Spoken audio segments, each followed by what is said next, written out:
En novembre dernier, c'est dans ces rambardes des escaliers de la place Guérin qu'une élève de l'école à Barnoux aurait trouvé un sachet de stupéfiants. Nous avons rencontré le père de la petite fille de 4 ans à l'origine de la découverte. Il n'a pas souhaité témoigner à visage découvert. Ma fille s'amusait sur les rampes d'accès à l'école en se suspendant et elle a trouvé dans l'embouchure de la rampe une pochette avec une poudre marron, on va dire, à l'intérieur. Donc j'ai supposé que c'était du crack. Elle m'a appelé, elle m'a dit papa regarde, là-dessus il y avait 2 gars qui étaient de l'autre côté de la place, qui se sont déplacés, qui ont bien vu ce qui s'était passé et qui sont venus en souriant récupérer leurs biens et qui par la suite sont partis tranquillement.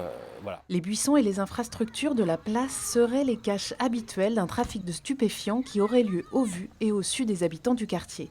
Ce n'est pas la première fois qu'un enfant tombe sur ce genre de paquet, puisqu'en mars dernier, un élève de CP aurait trouvé une pipe à crack dans les buissons du parc.